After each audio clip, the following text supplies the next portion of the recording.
Okay, today we are going to take a look at the VTR again, and we're going to look on the ignition this time. The key, you could wiggle it in, it would get stuck quite a bit. When you did get the key in, the bike would turn on, but then there's a lot of times I had trouble getting the key out. It was just worn out.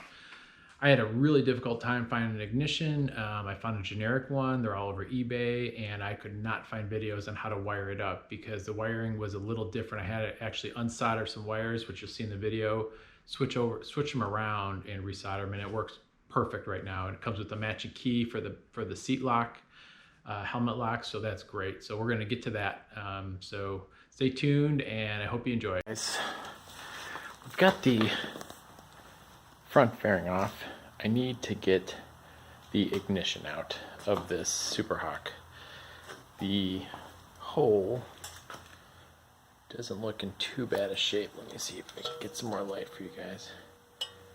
But when you put the key in, it really doesn't work. The guy even told me when I bought it, it was really kind of not working good. So the problem is there's two Phillips head screws here, one on each side, but that only does the top of it. We need to get the whole thing out, this whole metal piece.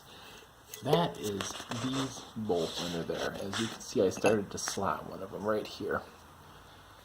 They are tamper-proof bolts because, of course, if you pull the ignition really easy, you can get to the wires. So I'm slotting them and going to tap them out,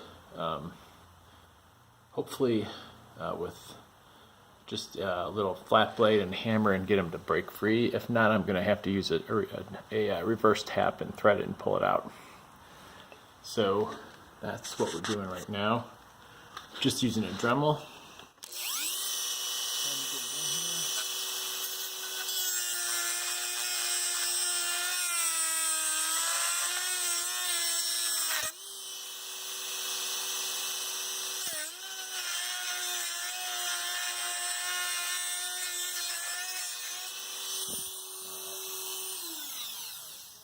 Then I'll try tapping it out. I'm going to have to show you after because I only got two hands to work with, no cameraman. Surprisingly, that worked. I've got this gigantic screwdriver, flat blade, and if you snake it up through here, get the right angle on it, slot it, I was able to break it free. You can see it. You can see it moving. So I'll get a smaller screwdriver now and get it in there and undo it. And now I gotta do the other side, right there. Once that's off, we should be golden. These parts run about, these parts run probably about $25, I wanna say. It's not an original piece, but it also comes with a gas lock, a seat lock, and the ignition lock. So you got the same key. You don't have to use two keys. I'm undecided if I'll do that because it's kind of a generic non-OEM part, or if I'll just get an ignition. But then I end up with two keys, one for the gas lock, one for the ignition, which I'm not really keen about. But I guess we'll just see what we find on eBay. Now for the other side. First I actually threw a flat plate up there and whacked on it with the hammer just to kind of break it loose. It's probably corroded. Now I'm going to try to slot it out.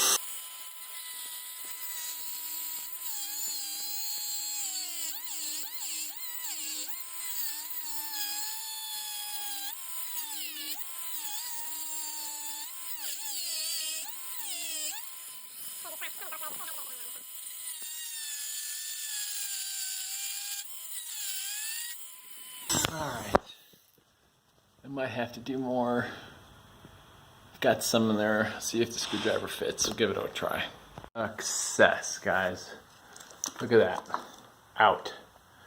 So as you can see, those two screws there literally just hold on the cap that's got the labels on it and puts a cover over the top so it protects it a little bit, but here's the whole piece. You can see the wiring going in the back there. I trace that wiring, comes around right into, this is part of the front fairing stay. I've got this whole thing. Let me get this out of the way for you.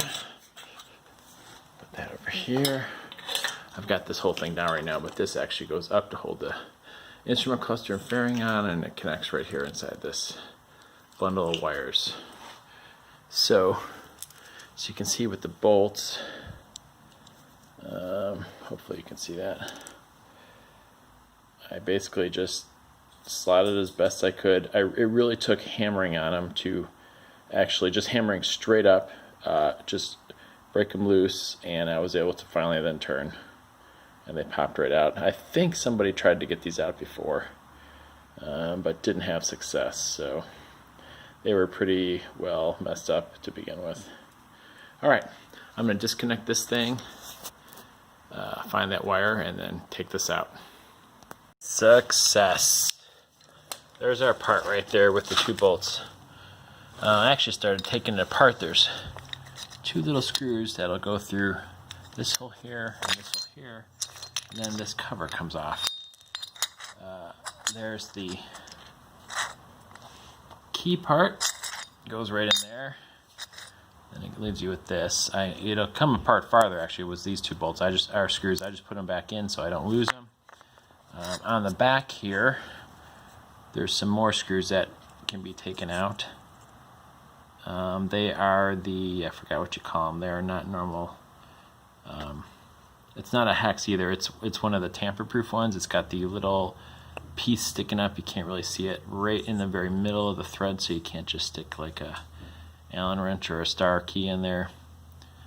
But you can order them. They're not cheap tools. I mean, they're not expensive tools. So, but I'm gonna look on eBay and see how these pieces come. I thought it came as a whole unit.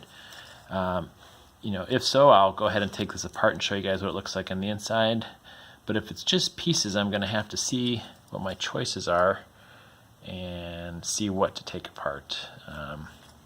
But this definitely needs to be replaced. I'm thinking it'd be nice if I can keep this, because that's the original connector. It's a 3-wire, 2 red and a blue, and I remember reading about that online. I'll have to see what kind of connectors come with this thing. We might have to do some splicing. But anyway, that's it. Talk to you guys later. All right, thanks for watching, guys. I hope that was helpful, because I know I struggled trying to figure that out. The next video is going to be even better. We're going to get to the side radiators and the cooling system. We're going to drain those. We're going to pull them off. We're going to pull the fan off, and we are going to test the thermostat and the fan off the bike. We're going to hook it up with some wires, kind of short out, and we'll see that. So if you like it, press that like button and give me some comments. I love comments.